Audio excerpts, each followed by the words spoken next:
Hello বন্ধুরা, আমার dragon গাছগুলো দেখছো। আমার ড্রাগন গাছগুলো অনেক ঝোপালো আর বড় বড় হয়ে গেছে। ডালগুলো অনেক বেশি লম্বা হয়েছে, যেগুলো আমি রেলিং দিয়ে ঝুলিয়ে রেখেছি। আর এইগুলো হলো আমার দ্বিতীয় ধাপের ড্রাগন ফল।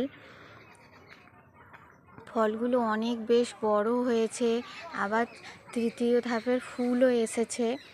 প্রথম ধাপে একটি মাত্র ফল হয়েছিল এই গাছটাতে, যেটা পেড়ে খেয়ে নেওয়া হয়েছে। আর তারপরের আবার দ্বিতীয় ধাপে অনেকগুলো ফুল এসেছিল, তার থেকে ঝরে গেছে, ঝরে গিয়ে ছটা ফুল ফলে পরিণত হয়েছে। আর আবার এই তৃতীয় ধাপে অনেকগুলো ফুল এসছে, যার থেকে কিছু ঝরে গেছে আর কিছু ফুল এই যে বড় হয়েছে, তোমরা দেখতেই পাচ্ছ। এই বছরই প্রথম আমার গাছে ড্রাগন ফল ফলছে। আর প্রথম এপ্রিলের দিকে প্রথমে ওই দিকের গাছটাতে একটাই ফল এসছিল, এই বছরই প্রথম। তারপর ধীরে ধীরে যেই বর্ষা নেমেছে, বৃষ্টির জলে গাছগুলো আরও তরতাজা হয়ে উঠেছে আর প্রচুর পরিমাণে ধাপে ধাপে ফুল ও ফল আসছে। যেমন দ্বিতীয় ধাপের ফলগুলি 6টা ফল রয়েছে সমস্ত গাছগুলো মিলিয়ে, আর তৃতীয় ধাপে আরও অনেকগুলো ফুল এসছে, অনেকগুলো ফুল, যেগুলো বড় হলে তোমাদের সাথে আমি শেয়ার করব। এই যে দেখছো, এই ডালটা ভীষণই লম্বা হয়ে বেড়ে গেছে রেলিংয়ের কার্নিশ ধরে। আর অনেক ফুল আবার বড়ও হয়ে গিয়েছে।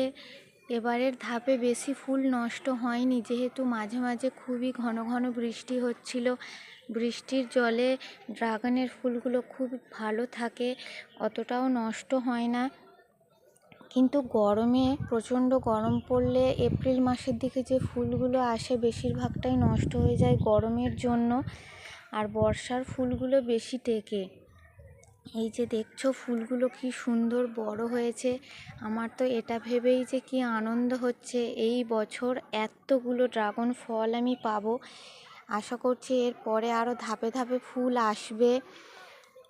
এই প্রথম আমার এবছর গাছগুলিতে আমার ফুল এবং ফল, এই প্রথম আমি ড্রাগন ফল, যদিও এর আগে একটা ড্রাগন ফল খেয়েছি। এর পরের বারে যখন আমি হারভেস্ট করব, একসাথে 6টা ফল হারভেস্ট করব। আর এই যে দেখছো, বর্ষার জন্য গাছের গোড়ায় মালচিং করা রয়েছে। আমার কাছে কয়েকটা ভ্যারাইটি রয়েছে, যেমন এই সিয়াম red, jumbo red, Moroccan red, আরও দুটো ভ্যারাইটি রয়েছে যাদের নাম আমি জানি।